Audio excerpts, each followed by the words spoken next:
On this episode, the last 7 minutes dominate.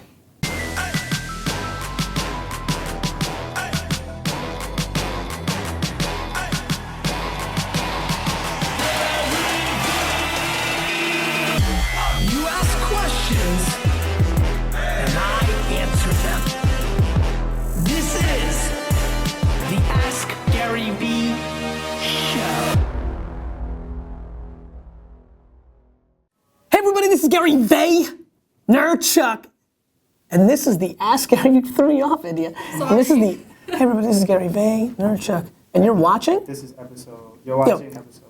No, and oh my gosh. Hello everybody. This is Gary Vaynerchuk. Hey everybody. This is Gary Vaynerchuk, and this is episode 189 of the Ask Gary V Show. And clearly we are clearly in book mode right now. This is the night before the big day. Tomorrow it drops like it's, I was gonna say like it's hot, but I didn't like that. It drops tomorrow. I'm very, very proud. The early reviews are in, and it is widely considered one of the great literary examples of business in modern time, according to Tamara Vaynerchuk, mother of Gary Vaynerchuk. But more importantly, the vibes are good. We're sitting here. I'm going to be on CNN tonight, so a lot of you can comment after that aired, and you can talk about that. I've got Good Day New York, local New York Fox tomorrow. I'm heading to St. Louis tomorrow night for a big event in St. Louis, then Atlanta, then Boston, then Austin. That rhymed. I'm feeling really good, India, but this is 189 of the Ask Gary V Show. That's the Ask Gary V book. Mm-hmm. Do you love the book? Yeah, I really love it. Did you buy like 40 million copies? Yeah, I bought 40 million copies of it. Did your mom and dad buy the book? My mom bought a book.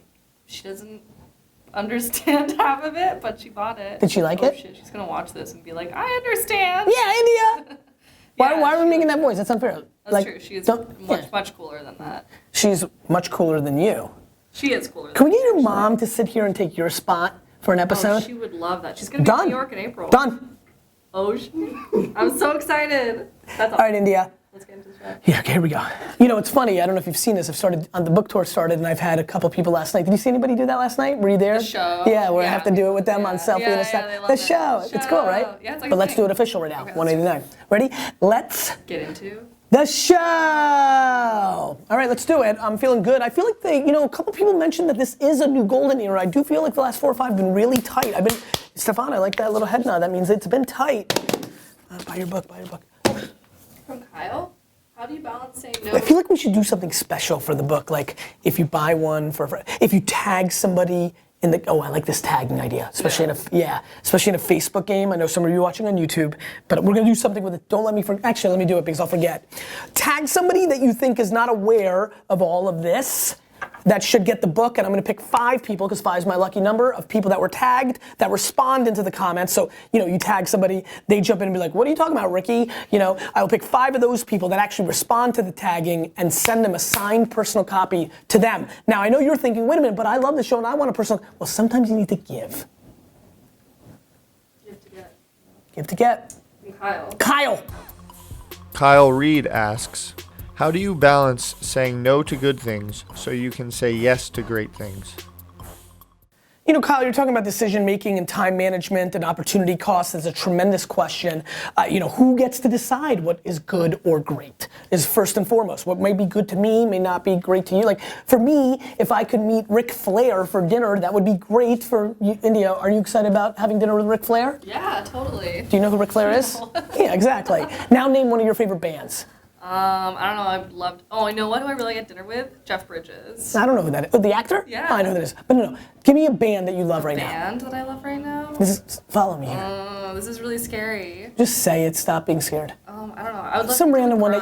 Grimes. Good, I don't know anything about Grimes. I've never heard of Grimes. And you'd be like, hey, we can get, like the lead singer of Grimes, it's a singer, email me right now and said, I want to have dinner. I'd be like, delete, I don't even know, right? And so, who gets to decide what's good and great? And that's why I'm answering this question with that little skit. Which is, you don't know until you do it.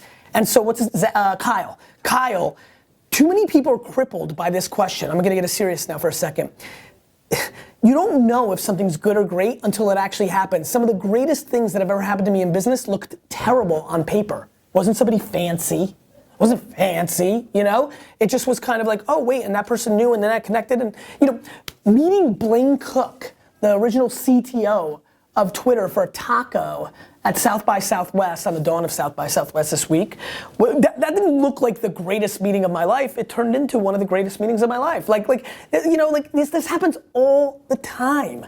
And so too many people are crippled by the right hire, by the right meeting. I say work harder, work more efficient, make more 15 and 30-minute meetings that leave you more time to do more things, and create more opportunities, and don't be crippled by choosing the right opportunities or not. So the answer is, nobody can answer that for you. Normally you can't answer it up front, right? Like, I did a bunch of podcasts that I never heard of the people before, and I think some of them have been paying dividends. And I did a podcast with Shaq that's gonna air shortly. On paper, it looks like Shaq's was a greater thing than good, but I think we're gonna sell more books from some of that good because I didn't realize the audience that person had. Be more efficient with what you do to allow you to do more things, then you don't have to worry about the subjective and non-controllable, like knowing what's good or great. That's the recap. Nathaniel asks, Gary, you've said YouTube, Facebook, Twitter, Periscope, and Instagram are the big players. What's your opinion on Vine? I think Vine has taken a secondary spot. I still think there's a real community there. I do think Instagram and Snapchat took a lot of those Vine celebrities. There's still plenty of stuff going on there. I'm spending less time on there. It's now in the niche and young category. I look for mass and older category. That's where I'm betting on those things that I've brought up. So I think that Vine has a place. As I'm talking right now, I'm gonna look up where Vine is in the rating system right now in the App Store, which is always a great indicator on where things are. So, you know, but to me, like, I would rather pay attention to what's going on with Musical.ly right now. By the way, Snapchat is #1 of social networks. 3 games, then Snapchat, then Facebook Messenger, then Facebook, then Instagram, then YouTube. The next thing that pops up is Pinterest at 18, which is interesting. WhatsApp at 21. Musical.ly at 25. Twitter at 27. Look at that. Musical.ly above Twitter, and I keep pushing Musical.ly, and everyone's like, what? Kick, very under the radar, very big with younger demo. You know, that's 34 as of this moment, right? There's that Wish app that I've been telling people about. Periscope at 49, real player there, right? Where we go, here we go, here we go, here we go. Tinder at 75. No Vine yet, by the way, and Vine's been slipping, and I feel like Vine's been, and Tumblr's at 108. You know, I've been down on that. GroupMe at 122. LinkedIn at 140, no Vine. And so that's kind of how I feel about it. Just looking, you know, just triple checking here. Maybe I missed it, because that can be the case. Waze, okay. No Vine. So that's, you know, gonna go to categories real quick. You know, so look, I look at data, and I go by vibe, and you know, right now in social networks, is Messenger, you know, Vine is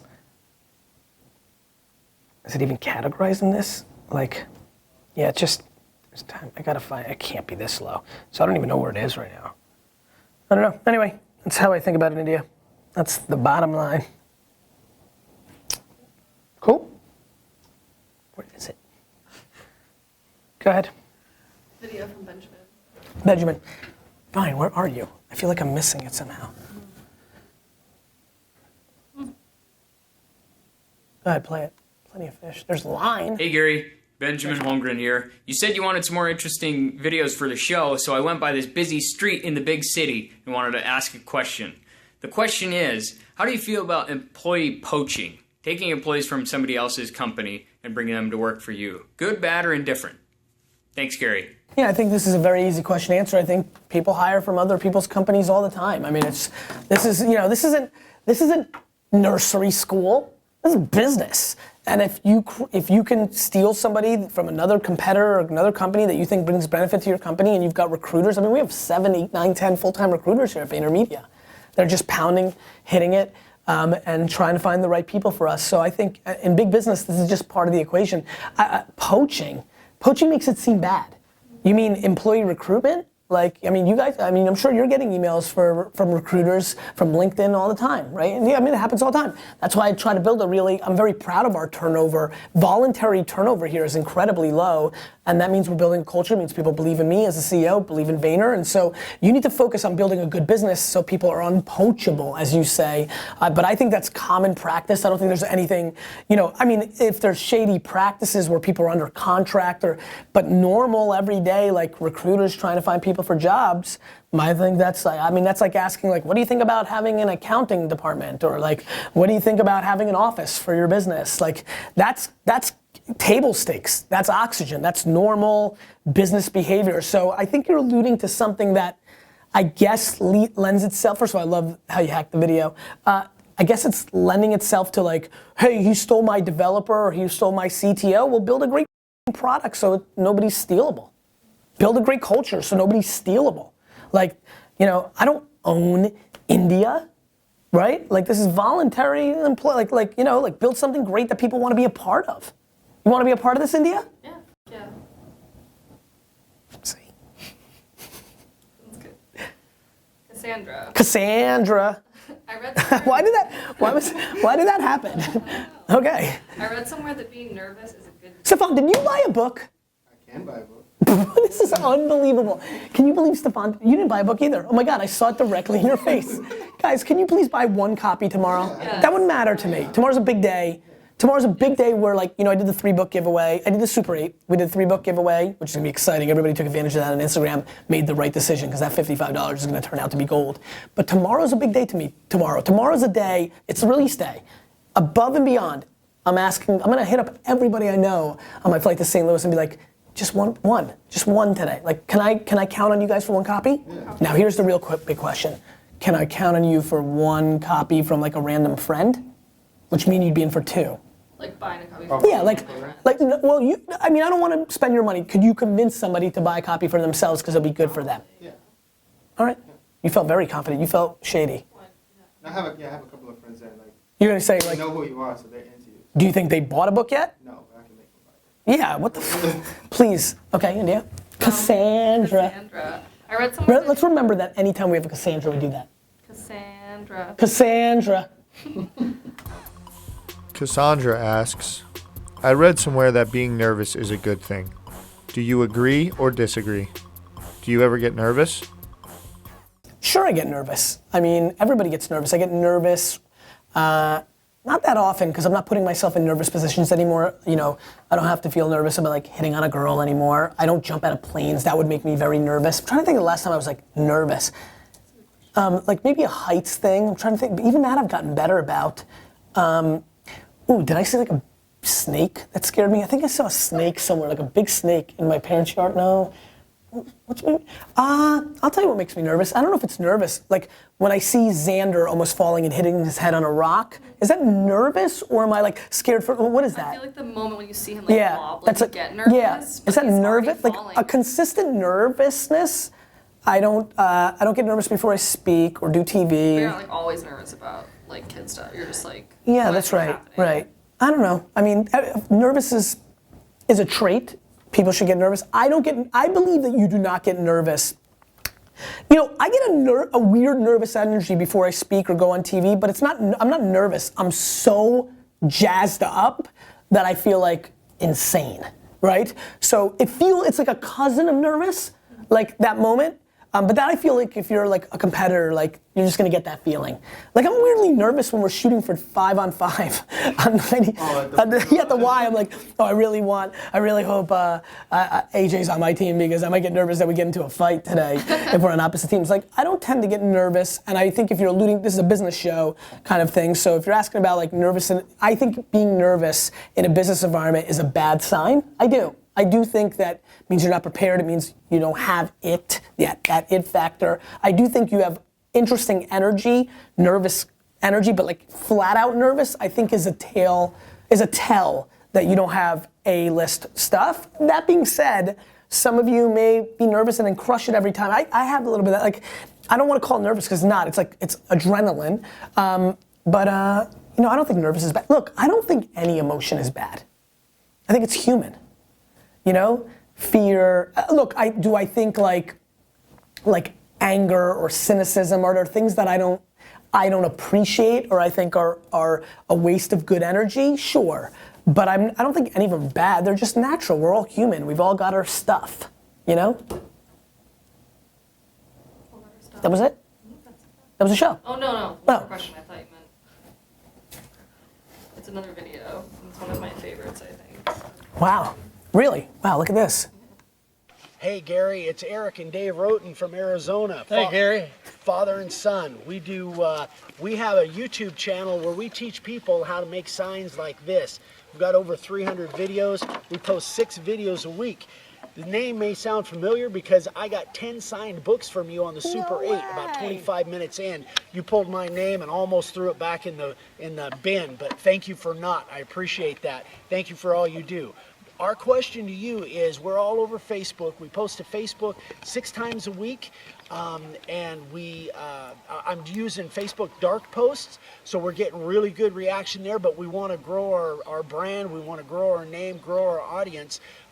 What platform do you think is best to go to next? Our demographic is somewhere between 45 to 65 years old, and woodworkers, obviously people that are interested in woodworking. So if you can tell us the next platform that we should go into, that's really what we're looking for. Appreciate your time, Gary. Thanks for all of the great stuff. Love you, man. We'll see you later. Bye, Gary. Bye. Bye, Gary. That was so awesome. That was awesome. What are their names again? Dave and Eric, I think. Look, I think when I was looking, I was kind of like, India saw me, I was looking at your YouTube data, kind of making some assumptions on your Facebook data. I think that this is great. This is a great question because I can answer it for so many of you. Everybody's looking for the next thing before they've really won the last thing. I think there's a lot of work to be done, guys, let me give you a huge piece of advice. I would make those signs, here's what I'd like you to do. I'm gonna give some real tangible advice right now. There's our channel. So there's our channel. So Dave, what I'd like you to do is I'd like you to make these amazing signs for 50 to 100 influencers on YouTube.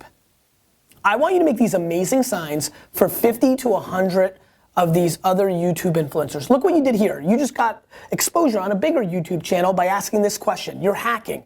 I would actually rather you cut down from 6 episodes a week to 3 and take all that energy and time and email out, search here for whatever the genre you think world is, and reach out to all these other hundreds of thousands of YouTube providers that are producing great content that might be in your demo. And don't go for Michelle Phan, like the billion people. Go for people that have 100,000 subscribers, 200,000 subscribers. They haven't made it big yet. And reach out and say, look, I'd love to make a sign around your logo or your YouTube show. They'd be pumped. This looks incredible. I mean, these guys are clearly good at what they do. And so what you need to do is more collabo.